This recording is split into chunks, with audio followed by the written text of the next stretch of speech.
Hello friends, welcome to government exams coaching. मैं हूं कपिल और आप देख रहे हैं एनसीईआरटी क्लास 7 साइंस का चैप्टर नंबर 8 पवन, तूफान और चक्रवात। दोस्तों, चैप्टर 7 तक हम अपनी पिछली वीडियोस में कवर कर चुके हैं। अगर आपने वो वीडियोस नहीं देखी हैं तो चैनल की प्लेलिस्ट में जाकर आप वो वीडियोस देख सकते हैं।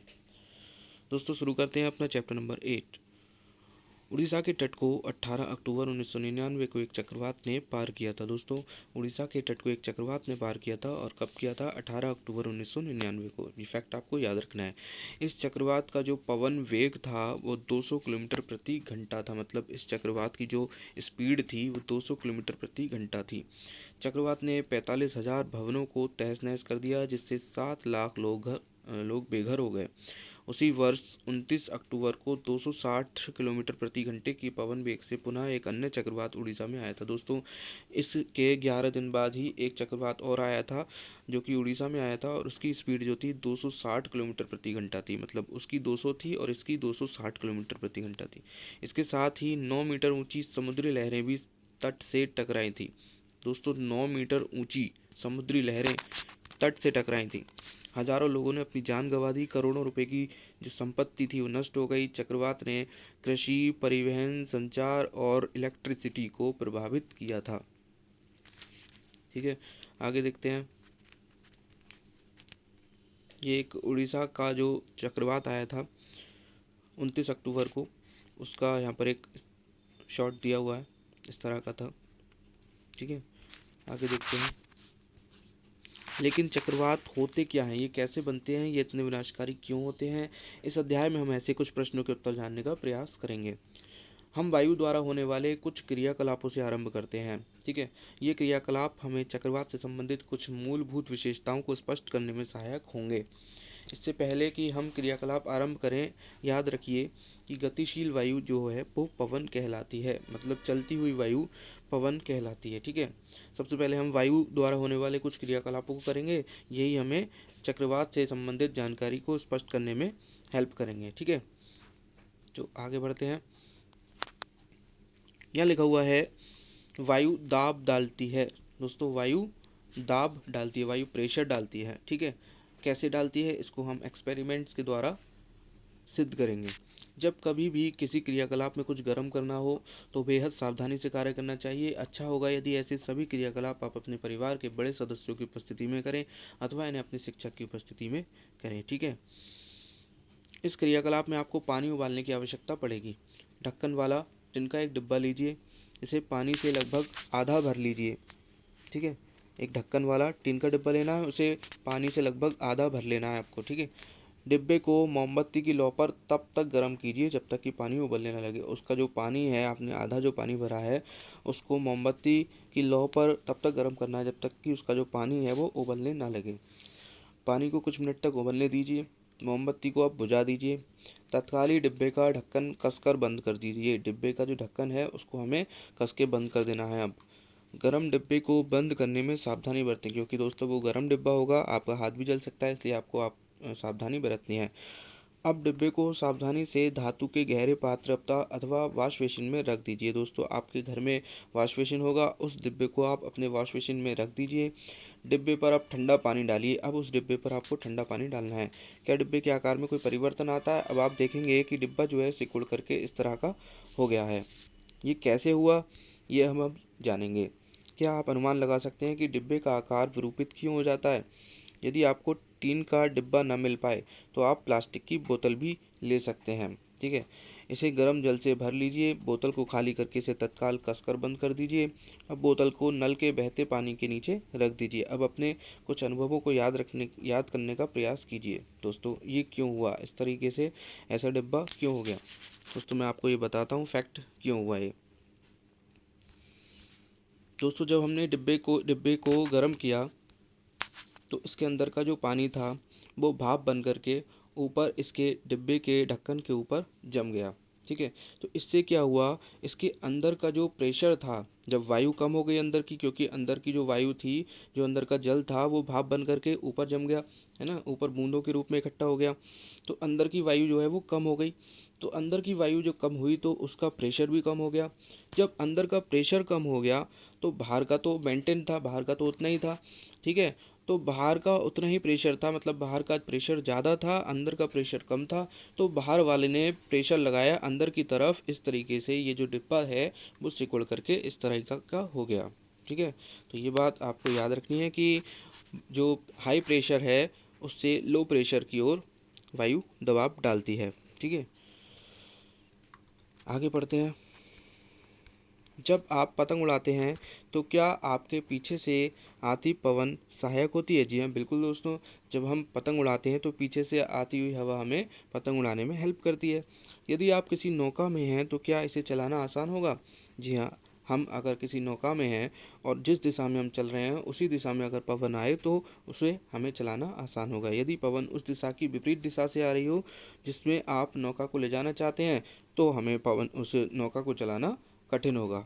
क्या आपको पवन की दिशा के प्रतिकूल साइकिल चलाने में कठिनाई का अनुभव होता है? जी हाँ दोस्तों, पवन की दिशा के अगर हम उल्टी साइकिल चला रहे हैं तो हमें कठिनाई का अनुभव होगा। आप जानते हैं कि हमें साइकिल के टायर को कसा हुआ रखने के लिए उसकी ट्यूब में हवा भरनी पड़ती है। आप यह भी जानते हैं कि यदि साइकिल की ट्यूब में बहुत अधिक हवा भर दी जाए तो वह फट सकती है। ट्यूब के भीतर हवा क्या करती है? तो ट्यूब के भीतर जो हवा है वो प्रेशर को मेंटेन रखती है, इस वजह से ही हम उसको उसमें ट्यूब भरकर रखते हैं। अपने मित्रों के साथ मिलकर इस पर चर्चा कीजिए कि साइकिल की ट्यूब में हवा कैसे उसके आकार को बनाए रखती है।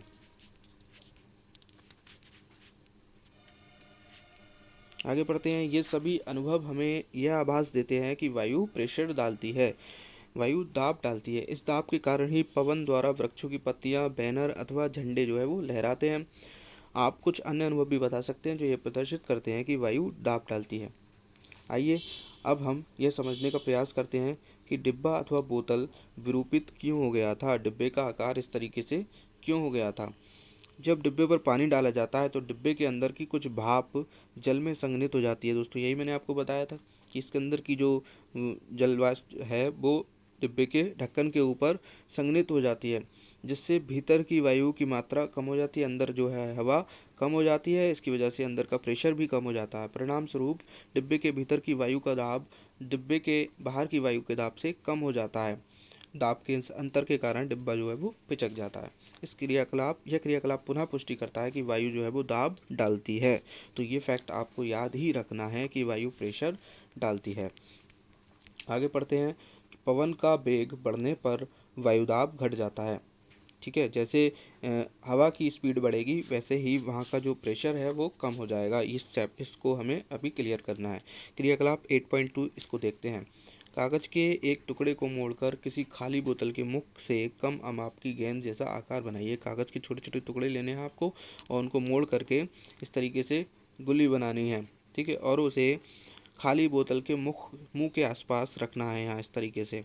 ठीक है, खाली बोतल को पकड़कर उसके मुंह के पास कागज की गेंद को रख दीजिए। अब फूंक मारकर गेंद को बोतल के भीतर डालने का प्रयास कीजिए। इस तरीके से आपको इसको गुल्ली को अंदर डालने का, बोतल के अंदर डालने का प्रयास करना है फूंक मार करके। क्या आप अंदर डाल पाते हैं? देखते हैं। इस क्रियाकलाप को विभिन्न अमाप की बोतलों के साथ करने का प्रयास कीजिए। अपने मित्रों से भी फूंक मारकर गेंद को बोतल के भीतर डालने का प्रयास करने को कहिए। पहली और बूझो चाहते हैं कि निम्नलिखित प्रश्न पर विचार किया जाए। कागज की गेंद को फूंक मारकर बोतल में डालना कठिन क्यों है? ठीक है, इसको हम अभी देखेंगे। तब तक हम क्रियाकलाप 8.3 और देख लेते हैं, इसी से रिलेटेड है। गुब्बारों को फुलाना।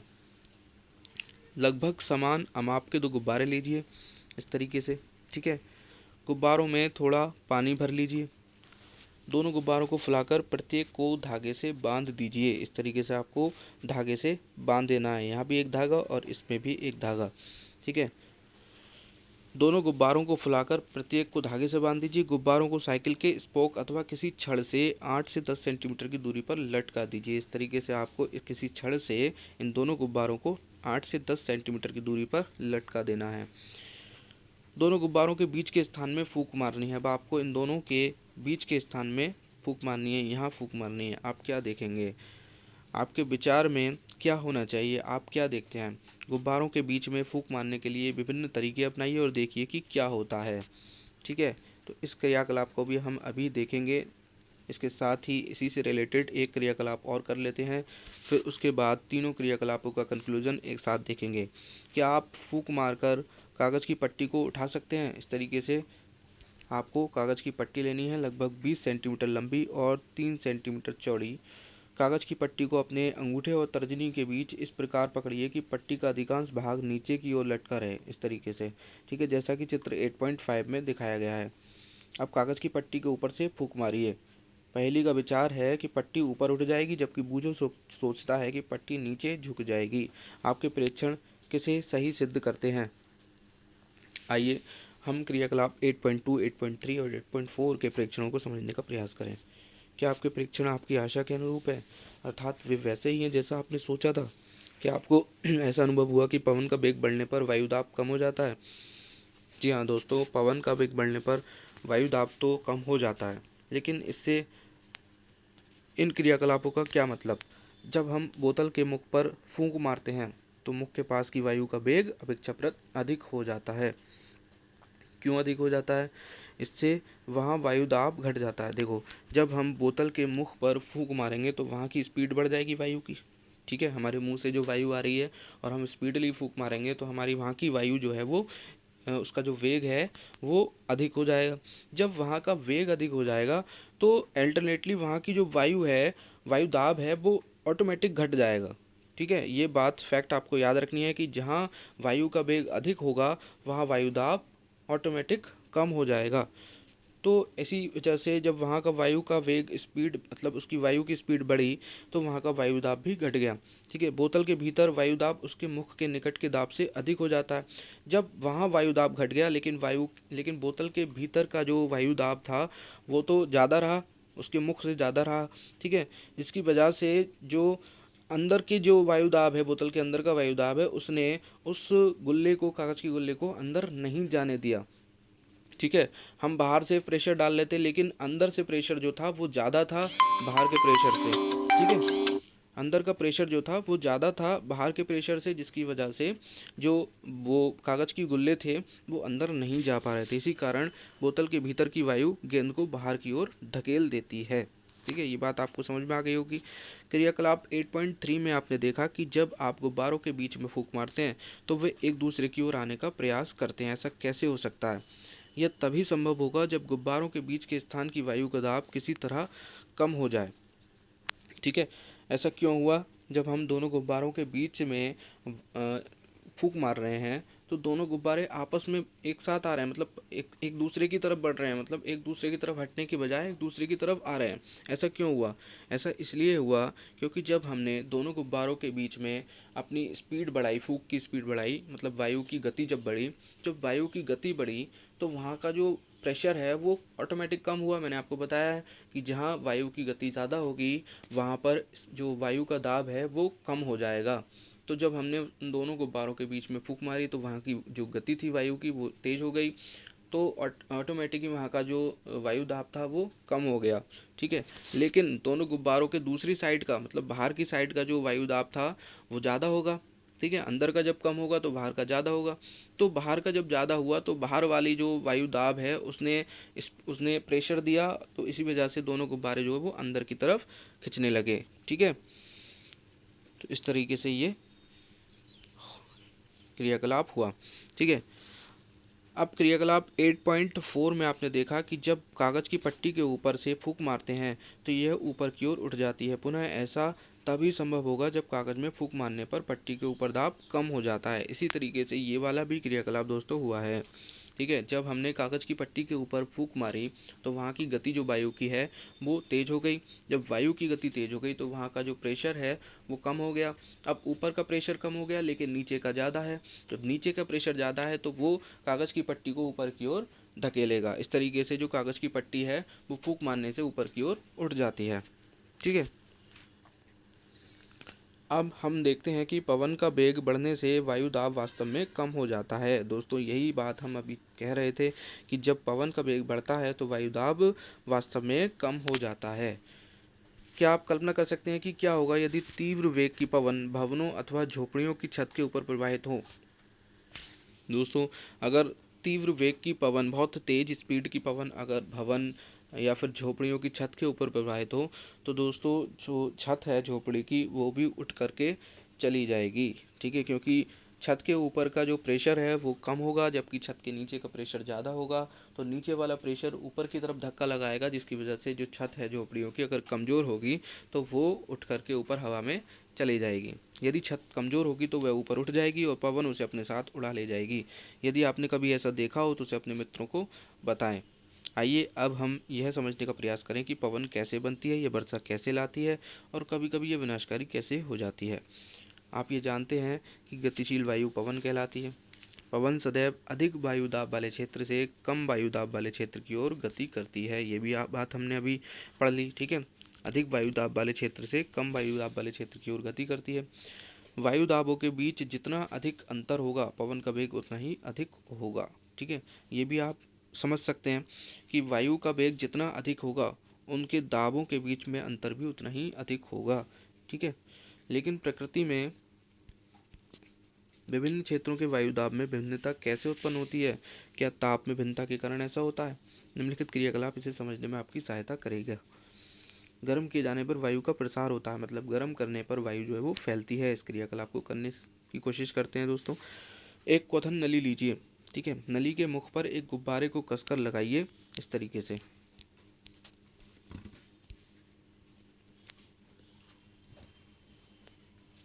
ठीक है, इस तरीके से आपको गुब्बारा क्वथन नली के ऊपर गुब्बारा लगाना है।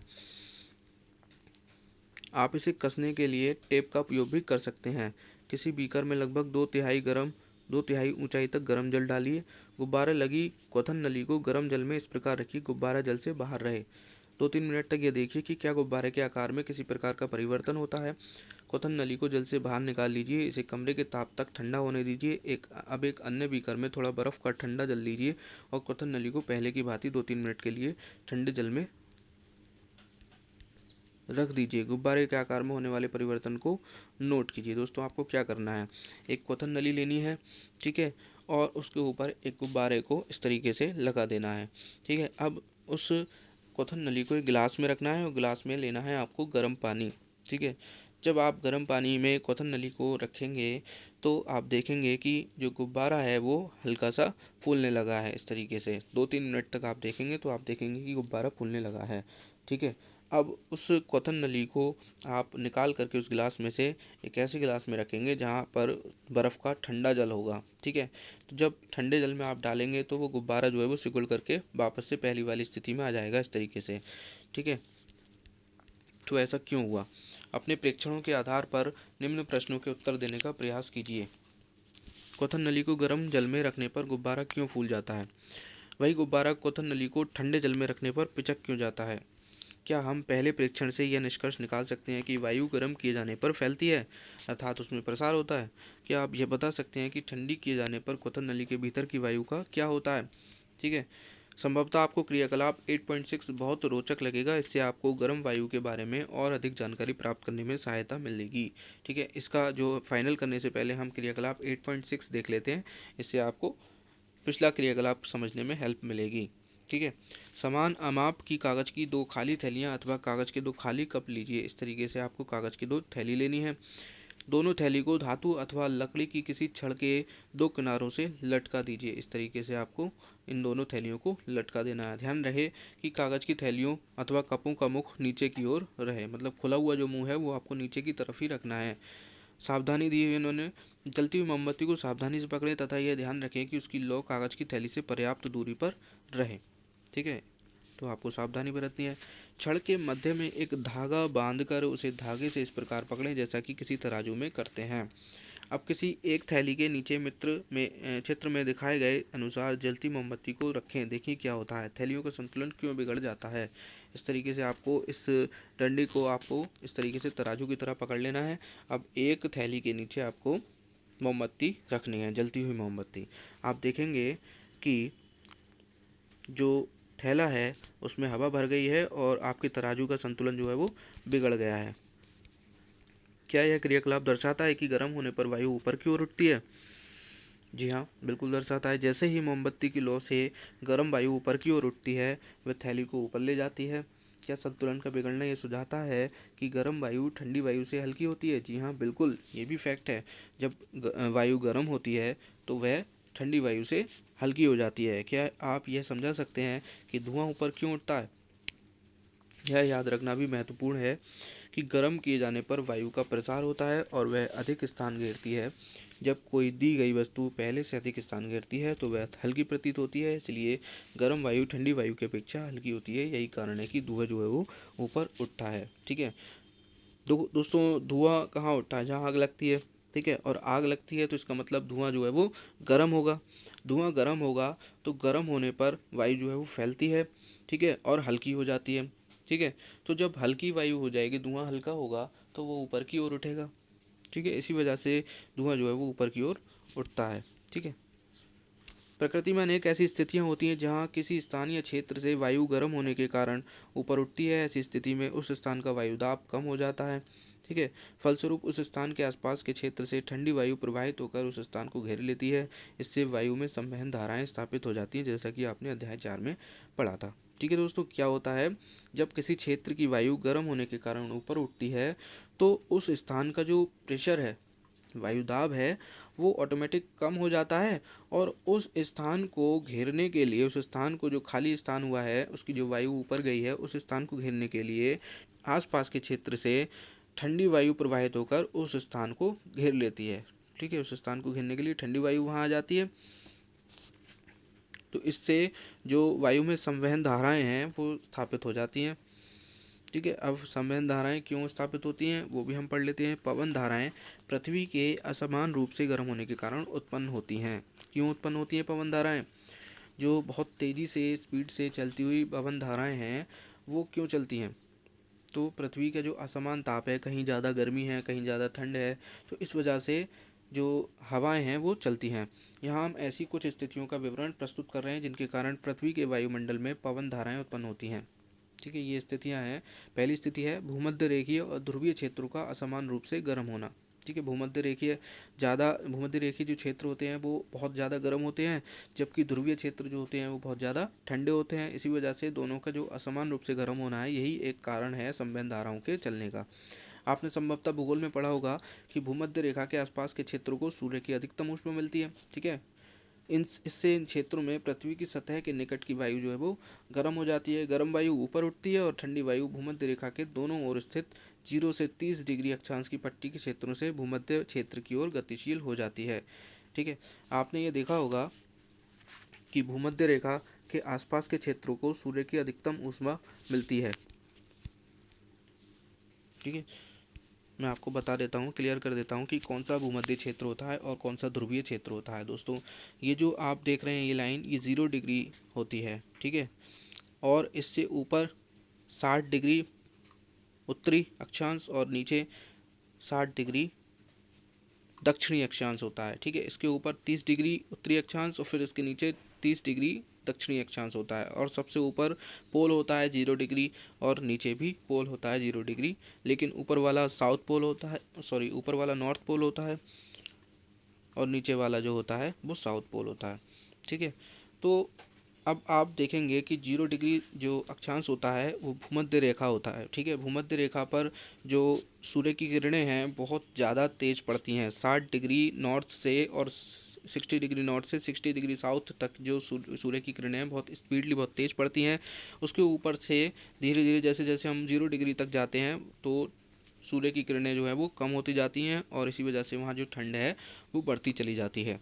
ठीक है, तो 60 डिग्री उत्तरी अक्षांश से 60 डिग्री दक्षिणी अक्षांश तक के बीच की जो वायु है वो गर्म होकर के ऊपर उठती है। जब वायु ऊपर उठ जाती है तो उसकी जगह को घेरने के लिए ठंडी वायु उस स्थान में आ जाती है। कहाँ से आती है? 0 डिग्री सेल्सियस से 30 डिग्री सेल्सियस तक की जो वायु ठंडी होती है वो चल करके उस स्थान को घेरने के लिए आ जाती है जहाँ की वायु गर्म होकर ऊपर उठती है। इसी तरीके से नीचे से भी ऐसा ही होता है। ठीक है, तो इस तरीके से संवहन धाराएं जो है वो चलती हैं। उत्तर और दक्षिण से भूमध्य रेखा की ओर बहती है। कौन बहती है? इस प्रकार उत्पन्न पवन धाराएं उत्तर और दक्षिण से भूमध्य रेखा की ओर बहती हैं। ध्रुवों पर वायु पृथ्वी के लगभग 60 डिग्री अक्षांश तक के क्षेत्रों की वायु से अधिक ठंडी होती है। ठीक है, ये मैंने आपको बता दिया। ध्रुवों पर वायु जो है वो पृथ्वी के लगभग 60 डिग्री अक्षांश तक के क्षेत्रों की वायु से अधिक ठंडी होती है। इन क्षेत्रों में गर्म वायु ऊपर उठती है, जिसका स्थान लेने के लिए ध्रुवों से ठंडी वायु उस ओर प्रवाहित होने लगती है। इस प्रकार वायु का प्रवाह ध्रुवों से अपेक्षाकृत अधिक गर्म क्षेत्रों की ओर होता रहता है। ध्रुवों से भूमध्य रेखा क्षेत्रों की ओर होता रहता है, जैसा कि चित्र 8.8 में दिखाया गया है। इसी प्रकार हम समझ सकते हैं कि 30 डिग्री तथा 60 डिग्री अक्षांश के क्षेत्रों के असमान रूप से गर्म होने के कारण पवन का प्रवाह 30 डिग्री अक्षांश से 60 डिग्री अक्षांश की ओर होगा। ठीक है, मैं ये समझ नहीं पा रही हूँ कि चित्र में दिखाई गई पवन की दिशा ठीक उत्तर दक्षिण दिशा क्यों नहीं है। आप जब देख रहे हैं कि जो तीर के निशान लगे हुए हैं, तो पहली का ये प्रश्न है कि ये जो तीर के निशान है सीधे सीधे ऊपर से नीचे क्यों नहीं है, मतलब उत्तर से 0 डिग्री अक्षांश तक 30 डिग्री से 60 डिग्री तक क्यों नहीं है। ठीक, उत्तर से दक्षिण दिशा क्यों नहीं है इनकी। तो अब आप देखेंगे कि जो हमारी पृथ्वी है वो घूर्णन करती है नहीं करती है, घूमती है नहीं घूमती है अपने अक्ष पर, बिल्कुल घूमती है। तो किस दिशा में घूमती है, इस दिशा में, जिस दिशा में तीर के निशान चल रहे हैं इस दिशा में घूमती है।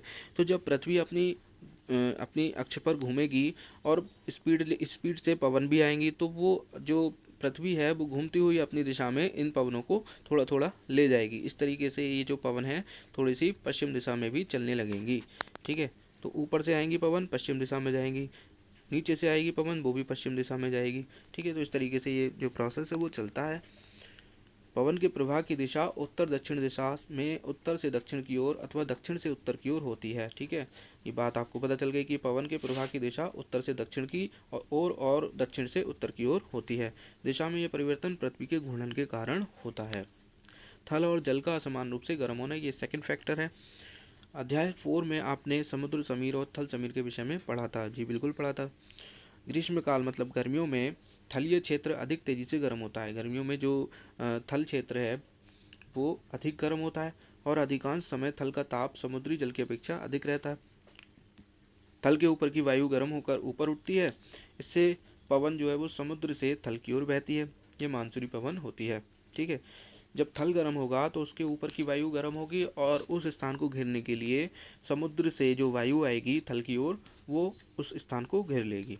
ठीक है, ये मानसूनी पवन होती है। मानसून शब्द की उत्पत्ति अरबी शब्द मौसम से हुई है, जिसका अर्थ होता है ऋतु। ठीक है, सर्दियों में पवन के प्रवाह की दिशा विपरीत हो जाती है, ये उल्टा हो जाता है। सर्दियों में क्या होता है, सर्दियों में जो थल है वो कम गर्म होता है, जबकि समुद्र जो है वो ज़्यादा गर्म होता है। जब समुद्र ज़्यादा गर्म होता है तो समुद्र के ऊपर की वायु गर्म होकर ऊपर उठेगी। ठीक है, और उस स्थान को घेरने के लिए थल से समुद्र की ओर वायु बहेगी। ठीक है, तो इसको हम थल समीर कहते हैं। मैं ये जानने की उत्सुक हूँ कि ये पवन धाराएं हमारे लिए क्या करती हैं। पवन धाराएं आखिर हमारे लिए करती क्या हैं, ये बूझों का प्रश्न है। समुद्र से आने वाली पवन अपने साथ जलवाष्प लाती है। ठीक है, जो समुद्र से जो वायु चलेगी तो वो अपने साथ जलवाष्प लेकर आती है, जिससे वर्षा होती है।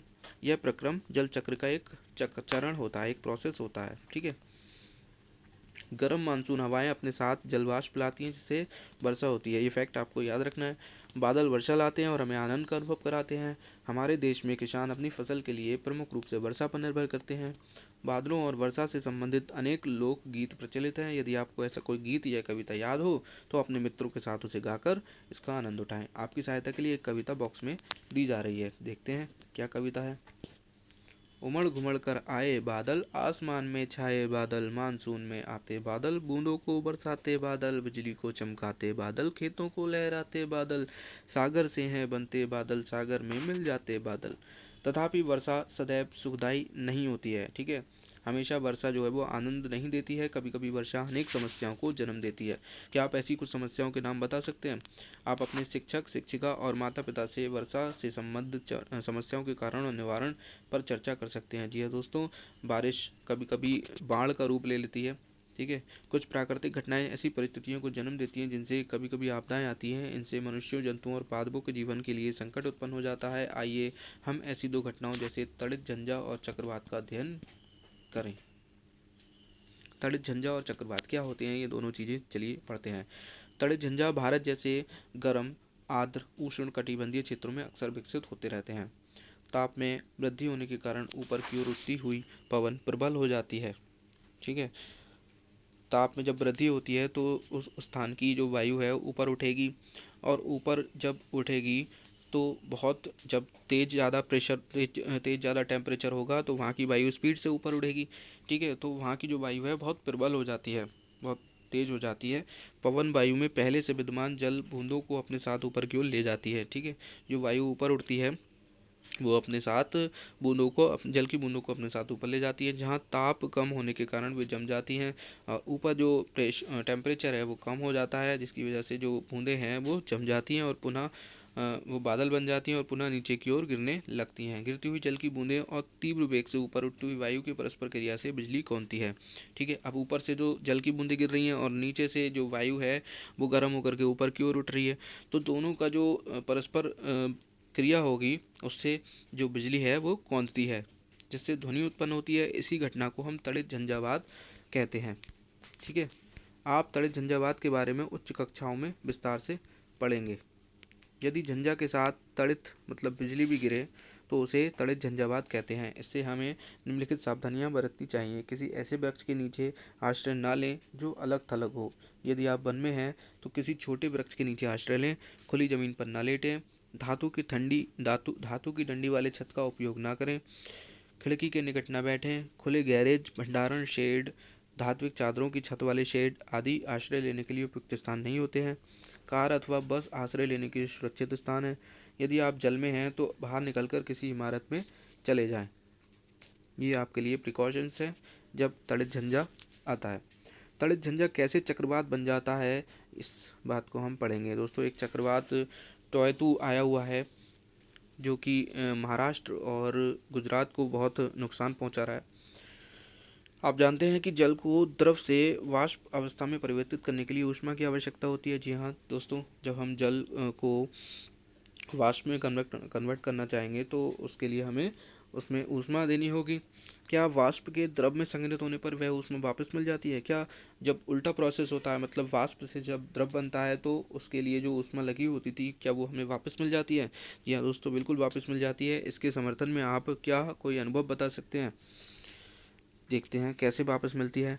बादल के बनने से पहले जब बादल के बनने से पहले जल वायुमंडल से ऊष्मा लेकर वाष्प में परिवर्तित हो जाता है, ये बात आपको पता है। ठीक है, जब जलवाष्प वर्षा की बूंदे के रूप में पुनः द्रव रूप में परिवर्तित होती है तो यह ऊष्मा वायुमंडल में निर्मुक्त हो जाती है। जब वापस से जो बूंदें हैं, जो जलवाष्प है वो बूंदों में जब कन्वर्ट होती है तो उसमें जो ऊष्मा लगी होती थी वो वापस से जो ऊष्मा है वो वायुमंडल में निर्मुक्त हो जाती है। निर्मुक्त होने वाली ऊष्मा से आसपास की वायु गर्म हो जाती है। इस प्रकार गर्म वायु ऊपर की ओर उठती है, जिससे वायु दाब जो है वो कम हो जाता है। फलस्वरूप तड़ित झंझा के केंद्र की ओर उच्च वेग की अधिक वायु गति करने लगती है। इस चक्र की पुनरावृत्ति अनेक बार होती है। घटनाओं की श्रृंखला का अंत बहुत ही निम्न दाब के एक ऐसे तंत्र के साथ निर्माण के साथ होता है जिसके चारों ओर उच्च वेग की वायु की अधिक अनेक परतें कुंडली के रूप में घूमती रहती हैं। मौसम की इस स्थिति को हम चक्रवात कहते हैं। वायु वेग और वायु दिशा चक्रवात के तापमान और आर्द्रता में वृद्धि करने वाले कुछ कारक होते हैं। दोस्तों, तड़ित झंझा कैसे चक्रवात बनता है देखते हैं।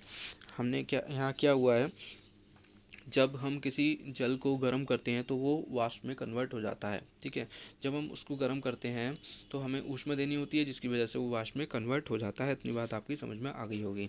लेकिन जब वाष्प से जल बनाना होता है तो हमें जो ऊष्मा हमने दी होती है उसको, वो हमें क्या वापस मिल जाती है? जी हाँ दोस्तों, वो हमें वापस मिल जाती है और वो जो ऊष्मा है वो वायुमंडल में घुल जाती है। ठीक है, जब वायुमंडल में वो जो गर्म ऊष्मा है वो मिल जाएगी तो वहाँ की जो वायु है वो गर्म हो जाएगी। ठीक है, और गर्म वायु हमने बताया हुआ है कि गर्म वायु फैल करके ऊपर की ओर उठती है, जिससे कि वहाँ का जो प्रेशर है वो कम हो जाता है। ठीक है, जब प्रेशर कम हो जाता है, मैंने आपको बताया कि जहाँ प्रेशर कम होगा वहाँ पर बहुत तेज़ की स्पीड से पवनें जो हैं वो चलने लगती हैं। ठीक है, फलस्वरूप तड़ित झंझा के केंद्र की ओर उच्च वेग की अधिक वायु गति करने लगती है। ठीक है, अब तड़ित झंझा का जो केंद्र होता है, बिल्कुल सेंटर पॉइंट होता है, वहाँ पर बहुत ही तेज़ स्पीड से पवनें जो है वो चलने लगती हैं और ये प्रोसेस कई बार होता है, मतलब स्पीडली होता है, बहुत स्पीड से। तो ऐसा लगता है कि उसके केंद्र के चारों तरफ एक पवन ने अपना एक ग्रुप बना लिया है, बहुत तेज़ स्पीड से वो चलने लगती हैं तो छल्ले टाइप के दिखने लगते हैं। ठीक है, तो इस तरीके से ये जो छल्ले हैं वो दिखने लगते हैं। ये गर्म वायु के छल्ले होते हैं, ठीक है, स्पीड से जो चलती हैं उसके छल्ले होते हैं। किसी चक्रवात का केंद्र एक शांत क्षेत्र होता है। इसका जो केंद्र होता है चक्रवात का वो बहुत शांत क्षेत्र होता है, इसे झंझा का नेत्र कहते हैं। कोई विशाल चक्रवात वायुमंडल में वायु का तेजी से घूर्णन करता पिंड होता है। क्या होता है चक्रवात? वायुमंडल में बहुत तेजी से जो वायु चलती है उसका एक पिंड होता है जो पृथ्वी तल से 10 से 15 किलोमीटर की ऊंचाई पर स्थित होता है।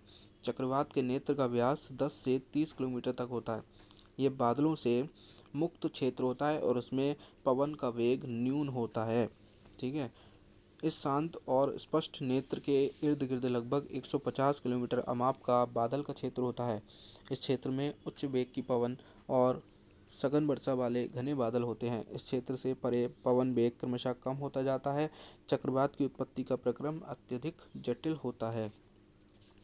तो दोस्तों चक्रवात जो होता है वो कुछ नहीं होता है, वो सिर्फ वायुमंडल में वायु का तेजी से घूमता हुआ पिंड होता है। वायुमंडल में वायु का तेजी से घूमता हुआ, इस तरीके से जो तेजी से घूम रही है पवन, उसका एक पिंड होता है जो कि पृथ्वी तल से 10 से 15 किलोमीटर की ऊंचाई पर स्थित होता है। मतलब पृथ्वी का तल ये रहा और इससे ऊपर की ओर 10 से 15 किलोमीटर की ऊंचाई पर स्थित होता है चक्रवात, ठीक। आगे बढ़ते हैं। चक्रवातों द्वारा होने वाला विनाश। चक्रवात काफ़ी विनाशकारी हो सकते हैं। तेज पवन समुद्र के जल की तटों की ओर ढकेलती है, भले ही चक्रवात तट से सैकड़ों किलोमीटर दूर हो। ये चक्रवात के आगमन के पूर्व संकेत होते हैं। पवन द्वारा उत्पन्न होने वाली जल की लहरें इतनी शक्तिशाली होती हैं कि उनके आघात से कोई भी व्यक्ति बच नहीं सकता है। चक्रवात के नेत्र से में निम्न दाब के कारण उसके केंद्र में जल सतह उच्च स्तर तक उठ जाता है। चक्रवात के नेत्र में निम्न दाब होता है ना, ठीक है, तो उसके केंद्र में जो जल होता है वो सतह, जो जल सतह होती है उच्च स्तर तक उठ जाती है। लगभग 3 से 12 मीटर की ऊंचाई तक जो है वो जल उठ सकता है। ऐसा लगता है कि मानो जल की दीवार तट की ओर बढ़ती आ रही है। इसके परिणाम स्वरूप समुद्र का पानी कम ऊंचाई पर स्थित तटीय क्षेत्रों में प्रवेश कर जाता है, जिससे जीवन और संपत्ति की गंभीर हानि होती है। यह पानी मृदा की उर्वरता को भी कम कर देता है। चक्रवात के तट को पार करते समय होने वाली लगातार वर्षा बाढ़ की स्थिति को और भयावह बना देती है। चक्रवात को विश्व के विभिन्न भागों में भिन्न भिन्न नाम से जाना जाता है, ठीक है। अमेरिका में इसे हरिकेन कहा जाता है और फिलीपींस और जापान में इसे टाइफून कहा जाता है। ये नाम आपको याद रखने, कभी कभी एग्जाम में पूछ लिए जाते हैं। अमेरिका में हरिकेन और फिलीपींस और जापान में इसको टाइफून कहा जाता है। आगे बढ़ते हैं। चक्रवात अपने साथ अति उच्च वेग की पवन लाते हैं जो घरों, दूरभाष और अन्य संचार प्रणालियों, वृक्षों आदि को क्षति पहुंचा सकती है, जिससे जीवन और संपत्ति को अत्यधिक हानि होती है। अब बात करते हैं टॉर्नेडो की। हमारे देश में टॉर्नेडो अधिक नहीं आते हैं। टॉर्नेडो गहरे रंग के कीपाकार बादल होते हैं, इस तरीके से आप जो पिक में देख रहे हैं कीप की तरह के बादल होते हैं। इनकी कीप जैसी संरचना आकाश से पृथ्वी तल की ओर आती हुई प्रतीत होती है। अधिकांश टॉर्नेडो कमजोर या निर्बल होते हैं, परंतु कोई विनाशकारी टॉर्नेडो लगभग 300 किलोमीटर प्रति घंटे की वेग से गति कर सकता है। टॉर्नेडो चक्रवातों के भीतर भी बन सकते हैं। भारत की संपूर्ण तटरेखा विशेष रूप से पूर्वी चक्रवातों के लिए संवेदनशील है। पूर्वी तट जो है वो चक्रवातों के लिए संवेदनशील है, जबकि भारत का पश्चिमी तट चक्रवातों की प्रबलता और आवृत्ति दोनों ही संदर्भों में अपेक्षाकृत कम संवेदनशील है।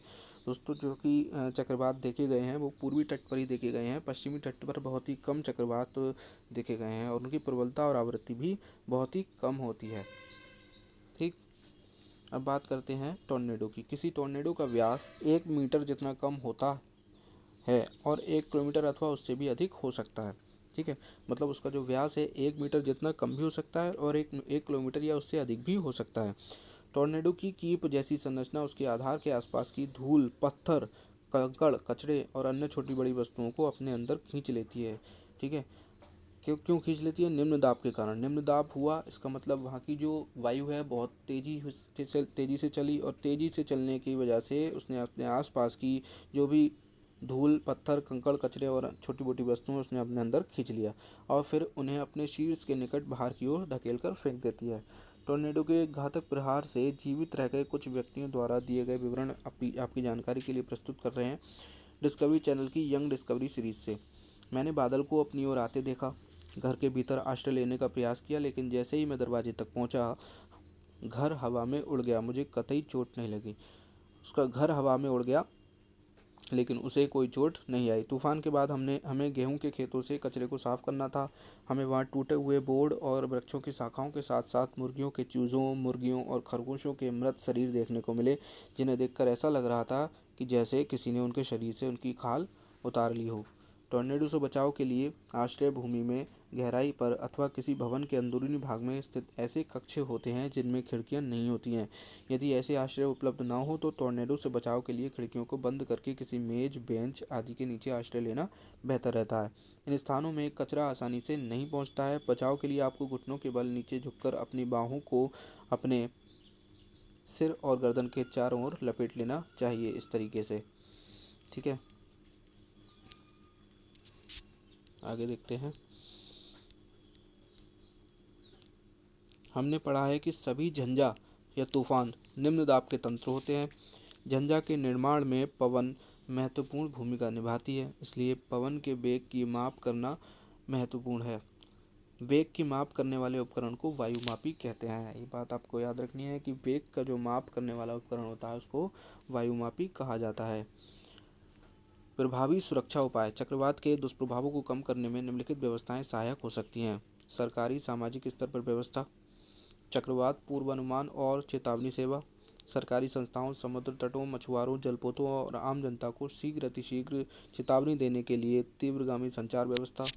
चक्रवात संभावित क्षेत्रों में चक्रवात आश्रयों का निर्माण और लोगों को तेजी से सुरक्षित स्थानों पर पहुंचाने के लिए प्रशासनिक व्यवस्था। जनता द्वारा किए गए कार्य। हमें मौसम विज्ञान विभाग द्वारा दूरदर्शन, रेडियो अथवा समाचार पत्रों के माध्यम से प्रसारित की जाने वाली चेतावनियों को नज़रअंदाज नहीं करना चाहिए। हमें अनिवार्य घरेलू साज सामान, पालतू पशुओं और वाहनों आदि को सुरक्षित स्थानों पर पहुंचाने के लिए आवश्यक प्रबंध पहले से ही कर लेने चाहिए। जलमग्न सड़कों पर वाहन चलाने से बचना चाहिए, क्योंकि बाढ़ से सड़कें जो है वो क्षतिग्रस्त हो जाती हैं और आपको चोट लग सकती है। सभी आपातकालीन सेवाओं जैसे पुलिस, अग्निशमन दल और चिकित्सा केंद्रों के टेलीफोन नंबर की सूची आपको अपने साथ रखनी चाहिए। कभी भी नंबरों की ज़रूरत पड़ सकती है। यदि आप चक्रवात प्रभावित क्षेत्र में रहते हैं तो कुछ अन्य सावधानियां भी आपको बरतनी चाहिए। ऐसे जल का पीने के लिए उपयोग न करें जो संदूषित हो सकता है।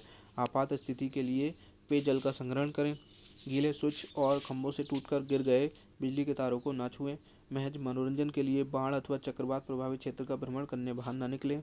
बचाव दल पर अनावश्यक मांगों की आपूर्ति के लिए दबाव न डालें। अपने पड़ोसी और मित्रों को यथासंभव सहयोग और सहायता प्रदान करें। अब देखते हैं कि हमारी जो साइंस है वो हमें किस तरीके से हेल्प करती है। उन्नत प्रौद्योगिकी सहायक सिद्ध हुई है। आजकल हमें आपदाओं से अधिक सुरक्षा उपलब्ध है। पिछली शताब्दी के आरंभ में तटीय क्षेत्रों के निवासियों के पास किसी चक्रवात के आने से पूर्व सुरक्षा की तैयारी करने और अपने घर खाली करने के लिए एक दिन से भी कम समय मिलता था। आज परिस्थितियां बहुत बदल गई हैं। उपग्रहों और रडार की उपलब्धता से अब यह संभव हो गया है कि किसी भी संभावित झंझा के 48 घंटे पहले ही चक्रवात सतर्कता अथवा चक्रवात सूचना जारी कर दी जाती है और चक्रवात चेतावनी भी कम से कम 24 घंटे पहले जारी कर दी जाती है जब चक्रवात तट के निकट होता है। तो हर घंटे अथवा आधे घंटे पर उसकी प्रगति और दिशा के बारे में संदेश प्रसारित किए जाते हैं। अनेक राष्ट्रीय और अंतर्राष्ट्रीय संगठन चक्रवात से संबंधित आपदाओं को मॉनिटर करने में सहयोग प्रदान करते हैं। ठीक है, ये इंपॉर्टेंट वर्ड्स हैं, ये आप देख लीजिएगा। पवन वेग मापी, चक्रवात, हरिकेन, झंझावात, मानसूनी पवन, दाब, तड़ित झंझा, टॉर्नेडो, टाइफून और अब एक नाम और जोड़ लीजिए, ताउते। हमारे आसपास की वायु दाब डालती है। ठीक है, प्रेशर डालती है। वायु गर्म करने पर प्रसारित होती है और ठंडा करने पर संकुचित होती है। गर्म वायु ऊपर उठती है जबकि अपेक्षाकृत ठंडी वायु की प्रवृत्ति पृथ्वी की सतह की ओर आने की होती है। जब गर्म वायु ऊपर उठती है तो उस स्थान पर वायु दाब जो है वो कम हो जाता है और आसपास के क्षेत्र की उच्च दाब की ठंडी वायु उस स्थान की ओर प्रवाहित होने लगती है। गतिशील वायु पवन कहलाती है। पृथ्वी पर असमान तापन पवनों के बनने का प्रमुख कारण होता है। जलवाष्प वाली पवन वर्षा लाती है। उच्च वेग की पवन और वायुदाब के अंतर से चक्रवात बन सकते हैं। उपग्रहों तथा रडार जैसी उन्नत प्रौद्योगिकी की सहायता से चक्रवातों को मॉनिटर करना आसान हो गया है।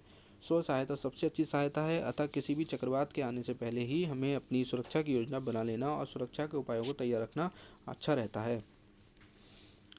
निम्नलिखित प्रवाह चित्र आपको उस परिघटना को समझने में सहायक होगा जिसके कारण बादलों का निर्माण और वर्षा होती है तथा तूफान और चक्रवात बनते हैं। दोस्तों यहाँ पर ब्रीफ में आपको बताया गया है कि किस तरीके से बादलों का निर्माण होता है, वर्षा होती है और तूफान और चक्रवात जैसी चीज़ें बनती हैं। दो क्षेत्रों के बीच ताप में अंतर होता है, ठीक है। एक क्षेत्र में बहुत गर्मी है और दूसरे क्षेत्र में बहुत ठंडी है, तो वायु में क्या होगा, संवहन धाराएं उत्पन्न होंगी, ठीक है। गर्म वायु ऊपर उठती है जिससे वहाँ का जो दाब है वो कम हो जाता है, जिससे वहाँ न्यून दाब का क्षेत्र बनता है। ठंडी वायु न्यून दाब क्षेत्र की ओर प्रवाहित हो जाती है। गर्म वायु ऊपर उठकर ठंडी होती है और उसमें उपस्थित जलवाष्प संघनित होकर बादल बनाती है। बादल में बड़ी जल बूंदें भूमि पर वर्षा, ओले या हिमपात के रूप में गिरती हैं। वायुमंडल के ऊंचे स्तरों पर पानी की नीचे गिरती बूंदें और ऊपर उठती वायु परस्पर उच्च वेग से गति करती है। दोनों आपस में जब मिलती हैं तो तड़ित झंझावात का निर्माण होता है। मौसम की कुछ परिस्थितियों में झंझावात चक्रवात का रूप धारण कर सकती है, ठीक है। अब एक्सरसाइज देख लेते हैं। पवन चलती वायु है, ठीक है। जो मूव करती हुई वायु है उसको हम पवन कहते हैं। पवन पृथ्वी के असमान तापन के कारण उत्पन्न होती है।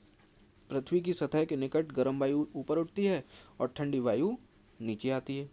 वायु उच्च दाब के क्षेत्र से निम्न दाब के क्षेत्र की ओर गति करती है, ठीक है। कैसे गति करती है, जब वायु गर्म होती है तो वो ऊपर उठती है और उसके नीचे का जो क्षेत्र है वो निम्न दाब का क्षेत्र हो जाता है, ठीक है। तो लेकिन दूसरी जगह उच्च दाब का क्षेत्र है, तो वायु उच्च दाब के क्षेत्र से उस निम्न दाब के क्षेत्र की ओर आने की प्रवृत्ति रखती है। आगे देखते हैं, निम्नलिखित में से किस स्थान पर चक्रवात आने की संभावना नहीं होती। चेन्नई, मैंगलोर, पुरी। दोस्तों अमृतसर, चेन्नई, मैंगलोर और पुरी में चक्रवात आने की संभावना रहती है, लेकिन अमृतसर में चक्रवात आने की संभावना नहीं रहती। मैंने आपको बताया हुआ है कि पूर्वी तट पर चक्रवात आने की संभावना अधिक होती है, जबकि पश्चिमी तट पर चक्रवात आने की संभावना बहुत कम होती है। नीचे दिए गए वक्तव्यों में से कौन सा सही है। शीतकाल में पवन थल से सागर की ओर बहती है, ग्रीष्मकाल में पवन थल से सागर की ओर बहती है। चक्रवात का निर्माण अति उच्च दाब तंत्र और उसके इर्द गिर्द अति उच्च वेग की पवन के घूमने से होता है। भारत की तट रेखा पर चक्रवातों के आने की संभावना नहीं है। दोस्तों शीतकाल में पवन जो है वो थल से सागर की ओर बहती है। जी बिल्कुल सही बात है, क्योंकि शीतकाल में जो थल है वो सागर से ठंडा होता है, सागर अधिक गर्म होता है, तो सागर की जो वायु है गर्म होकर के ऊपर उठेगी और उसकी जगह को लेने के लिए थल से जो वायु है वो सागर की ओर बहेगी, तो ये बिल्कुल सही है। ग्रीष्मकाल में पवन थल से सागर की ओर बहती है, ये गलत है, क्योंकि ग्रीष्मकाल में थल जो है वो अधिक गर्म होते हैं, जिसकी वजह से उसके ऊपर की वायु ऊपर उठेगी और सागर से आने वाली वायु थल की ओर आएगी। चक्रवात का निर्माण अति उच्च दाब तंत्र और उसके इर्द गिर्द अति उच्च वेग की पवन के घूमने से होता है। जी नहीं, उच्च वेग की पवन के घूमने से तो होता है, लेकिन जो उसका जो दाब होता है, प्रेशर होता है, वो निम्न दाब तंत्र का होता है, ठीक है। जब निम्न दाब होगा तभी तो उसके आसपास की वायु जो है वो उच्च वेग से घूमेगी, ठीक है, जिसकी वजह से चक्रवात का निर्माण होगा। भारत की तटरेखा पर चक्रवातों के आने की संभावना नहीं है। जी नहीं दोस्तों, चक्रवातों के आने की संभावना है भारत की तटरेखा पर, तो ये भी गलत हो जाता है। आगे देखते हैं आगे क्या इंपॉर्टेंट फैक्ट हमें दिया गया है। तड़ित गर्जन की कौंध 4 लाख किलोमीटर प्रति घंटा से भी अधिक वेग से चलती है, ठीक है। तड़ित गर्जन की जो कौंध है, ये फैक्ट आपको याद रखना है, 4 लाख किलोमीटर प्रति घंटे की अधिक वेग से चलती है। यह अपने आसपास की वायु को सूर्य की सतह के ताप से 4 गुना से भी अधिक ताप तक गर्म कर सकती है। तड़ित गर्जन की कौंध जो अपने आसपास की वायु को सूर्य की सतह के ताप से 4 गुना से भी अधिक ताप तक गर्म कर सकती है, इसलिए यह इतनी खतरनाक होती है। तो दोस्तों ये चैप्टर हमारा कंप्लीट हो चुका है, ठीक है। आगे के चैप्टर्स को देखने के लिए आप हमारे चैनल को सब्सक्राइब कर सकते हैं, आप हमारी वीडियो को लाइक कर सकते हैं। अगर आपको वीडियो पसंद आई हो तो आप इसको शेयर भी कर सकते हैं। दोस्तों मिलते हैं आपसे नेक्स्ट वीडियो में, तब तक के लिए गुड बाय।